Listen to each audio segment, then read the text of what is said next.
মাইশা মানে বার্থডে গার্লকে নিয়ে যাচ্ছি শপিংয়ের উদ্দেশ্যে। ইনশাআল্লাহ দেখা যাক কি কি শপিং করতে পারি।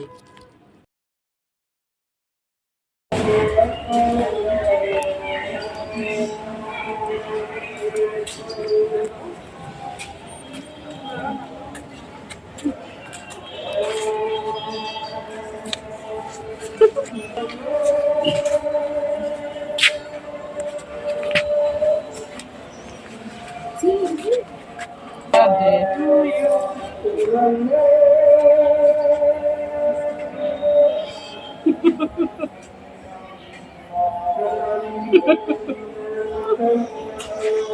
সুন্দর না খুবই কিউট লাগতেছে। মেমোরিসে পুরো একটু না সব গুড আমাদের মাঝে মাঝে আমি এমন করি, এক গাছের ফুল নিয়ে আরেক গাছে রেখে দিই। তো যাই হোক, মেয়েকে উইশ করেছিলাম, তো মেয়ে বলছে যে মা এটাই পিঁপড়ে, ফেলে দিই। তখন আমি গাছে রেখে দিলাম। আসসালামু আলাইকুম মাই ইউটিউব ফ্যামিলি, কেমন আছেন সবাই? আই হোপ সবাই ভালো আছেন। আলহামদুলিল্লাহ আমরাও সবাই ভালো আছি। মাই ভিলেজ লাইফ আয়শা চ্যানেলে সবাইকে স্বাগত। দূরে ও কাছে যে যেখান থেকে দেখছেন প্রত্যেককে জানাচ্ছি আন্তরিক শুভেচ্ছা ও অভিনন্দন। নতুন একটি ভিডিও নিয়ে আসলাম আপনাদের মাঝে। যদি ভালো লাগে তাহলে চলুন কিছুটা পথ আমার সাথে। আজ 10 তারিখ, মাইশামণির জন্মদিন। তো চলে আসলাম দুপুরবেলা মার্কেটে। যদিও আজকে শনিবার মার্কেট বন্ধ থাকে, তো লাকিরই 2-1টা দোকান খোলা পেয়েছি। একদম লাস্ট মোমেন্টে ওরা দোকান লাগিয়ে দিবে সেই মুহূর্তে। তো ঝটপট করে সবগুলো 3 পিস ফার্স্টে দেখে নিলাম। এখন এই 2টার মধ্যে একটা নেবে মাইশামণি, কিন্তু কনফিউজড কোনটা নেবে কোনটা ছাড়বে। তো আমি তাকে দেখাচ্ছি ওনাগুলো আমার গায়ে জড়িয়ে, কেমন লাগে দেখো। এবার যেটা একটু ডিপ কালার আছে সেটাই ও পছন্দ করেছে, কিন্তু আমার কাছে হালকা কালারটা বেশি ভালো লেগেছে। তাই আমি চলে গিয়েছিলাম একটা নিয়ে, আবার রিটার্ন এসে ওইটা নিয়ে গেছি ওকে সারপ্রাইজ দেবো বলে। যেহেতু নুরাব্বু 5,000 টাকা দিয়েছে মেয়েকে, তো খেলনা কিনলে এখন তো খেলনার বয়স নেই, তাই ভাবলাম 2টা 3 পিসই নিয়ে যাই। সেই জন্য মূলত 2টা 3 পিসই নিয়ে নিলাম। ওই কালোটাও সুন্দর।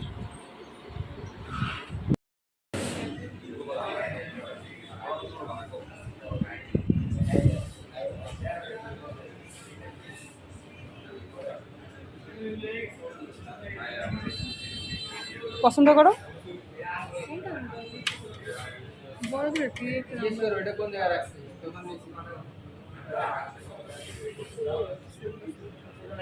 যেটা সুন্দর, তোমার যেটা ভালো লাগে সেটা নাও। বড় আছে তো কোনো কথা না।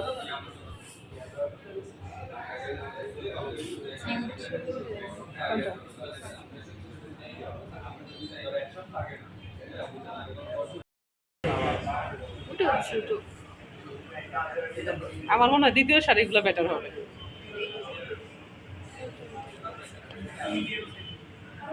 মাঝখানেরটা নাকি নাকি ওইটা নিবা? এটা ভালো, হ্যাঁ ভালো হবে না? এটাই নাও। দেখো সুন্দরী, দেখো কিউট নাকি? এর আগে নিয়েছিল অবশ্য। এটাই না, থাক থাক, এটা বলো প্রতিবার নেয়। অরেঞ্জটা অরেঞ্জটা সরে গেছে। অরেঞ্জ ম্যাঙ্গো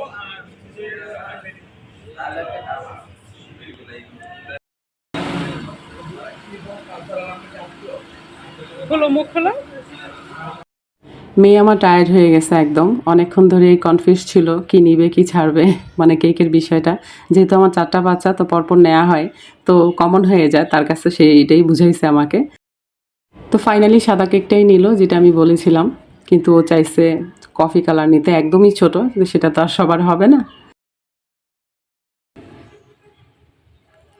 একটা ব্যথা পাইছি গো, পেটের মধ্যে কড়া একটা ব্যথা পাইছি, লাল হয়ে গেছে এই জায়গাটার মধ্যে, এইভাবে এইভাবে ঢুকে গেছে। মেয়ে আমার অনেক খুশি। তো আমার হাতে যেই মানে পাপোশ নিয়েছি কয়টা, তো সেটাই আমার হাতে ছিল, আর ওর হাতে সবগুলো। বলে মা আমি পারবো, এতটাই খুশি, লাফিয়ে লাফিয়ে চলে যাচ্ছে। তো আমার মেয়েটা অনেক চুপচাপ, ওর কোনো ডিমান্ড নেই বলতেই গেলে। ছোট ছেলেটা একটু ডিমান্ড দেখায়, এছাড়া আমার 3টা বাচ্চা, বাকি ওগুলা কোনো ডিমান্ডই নাই বলতে গেলে।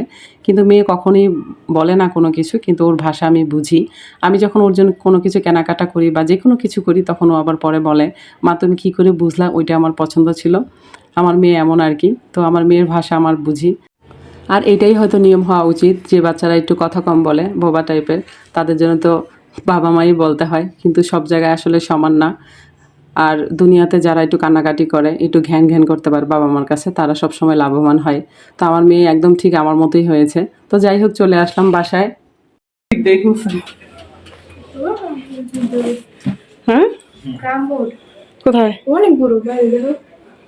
ও, ওইটা মনে হয় নিয়ে আসছে। কেমন আছো? ভালো নেই। কেন?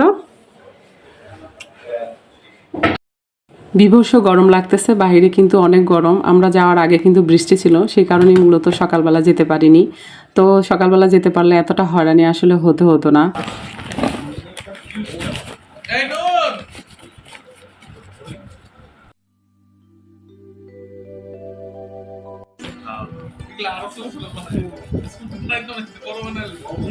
ননদের 2 ছেলে, ওরাই কথা বলতেছিল। তো যাই হোক, এই যে পুরিগুলো দেখছেন, এটা আমাদের এখানে একদম ফেমাস। যদিও আমার কাছে ভালো লাগে না, কারণ আমি লবণটা একটু কম খাই, আর এটাতে মোটামুটি লবণ বেশ থাকে। তো যাই হোক, বাচ্চারা পছন্দ করে, তাই মাঝে সাঝে নিয়ে আসি। আর যদি ননদের ছেলেরা বাসায় থাকে তাহলে বিশেষ করে নিয়ে আসি, কারণ ওরা এটা পছন্দ করে। তো যাই হোক, বাচ্চাদের খেতে দিয়ে চলে গেলাম, আর এর মধ্যে আমরা সবাই হাসতেছি। শূন্যতে উঠে গেছে পলিটা। শপিংগুলো নুরের আব্বুই করতো, কিন্তু উনি যায়নি, কারণ আজকে থেকে সাইড খোলা, এতদিন তো অফ ছিল, তো উনি সাইডে যাবে, সেজন্য মূলত উনি যায়নি। তো ড্রেসগুলো নুরের আব্বুকে দিয়েই খোলাচ্ছি, মানে ওনাকে দেখানো হলো, আর যখন আনবক্সিং করব সেটা তো ভিডিওটা আমি লাগিয়ে দেবো, সেই উদ্দেশ্যেই আমি ওনাকে দিয়েছি এবং ভিডিও করতেছি। তো যাই হোক, নুরের আব্বু দেখে ভালোই বলেছে। খুলে ফেলাম আজকে মনে করে। হুম,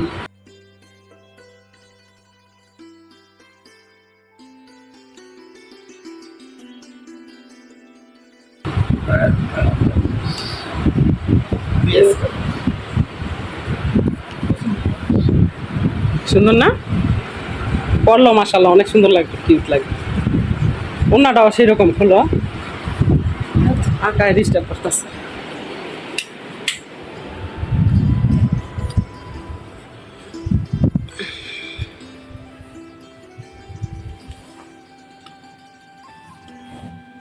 জর্জেটের না সত্যি উন্নত থাকে?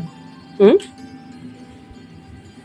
জর্জেটের জামাত না সত্যি উন্নত থাকে? না না, কি বলো, জর্জেটটা জর্জেটই থাকে, মাঝে মাঝে সুতির মধ্যে শিপন থাকে, সেটা বলো।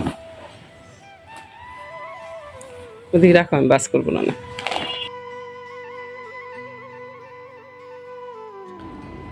দুইটা 3 পিসের মধ্যে কোনটা বেশি সুন্দর হয়েছে বলবেন বন্ধুরা। দুইটাই আমার মেয়ের পছন্দ, তবে মেয়ে পছন্দ করেছিল ওই যে গাঢ় কালারটা, সেটা মানে ফাইনাল করেছিল। পরবর্তীতে তো আমি বললামই হালকা কালারটা আমি পছন্দ করেছি। তো যাই হোক, দুইটা 3 পিসে কোনটা সুন্দর সেটা বলবেন। আর আমি যে গয়নাটা করেছিলাম মাসামণির জন্য, সেটা কিছুদিন আগে করেছিলাম, আজকে আর কিনিনি। এটা বেশ কিছুদিন আগে করে রেখেছিলাম, বাট আজকে মানে ওকে সারপ্রাইজ দিয়েছিলাম। তো বন্ধুরা, আমার ভিডিও যদি ভালো লেগে থাকে তাহলে অবশ্যই লাইক কমেন্ট শেয়ার করবেন, পাশে থাকা বেল আইকনটি ক্লিক করে দিবেন, যেন নেক্সট ভিডিও পোস্ট করার সাথে সাথে নোটিফিকেশনটি পেয়ে যান। ভালো থাকবেন, সুস্থ থাকবেন, নিরাপদে থাকবেন, পরিবারকে সময় দিবেন, আর অবশ্যই পজিটিভ থাকবেন। আজকের মতো এখানেই রাখছি, দেখা হবে নতুন কোনো ভিডিওতে। ভিডিওর লাস্টে দেখবেন সেই গহনাটা আমি দেখাচ্ছি, যদি ভালো লাগে তাহলে অবশ্যই কমেন্ট করে জানাবেন। তো গিফটই, বাবা মার কাছে সবসময় গিফট, তবে মেয়ে মানুষের গিফটটা একটু স্পেশাল হওয়া দরকার সবসময়ের মতোই। কেন কি, কারণ ওরা বেশি দিন থাকে না বাবার বাড়িতে। বিয়ের সময় তো কম বেশি বাবা মারা দিয়েই থাকে মেয়ে বাচ্চাদের, কিন্তু আমি মনে করি ছোট ছোট কিছু গিফট বাচ্চাদের জন্য, মানে মেয়ে বাচ্চার জন্য রাখা উচিত, যেন ওদের একটা মেমোরিজ থাকে যে আমার বিয়ের আগে এই গহনাটা মা আমাকে করে দিয়েছিল, এটা আমাকে করে দিয়েছিল, এই আর কি।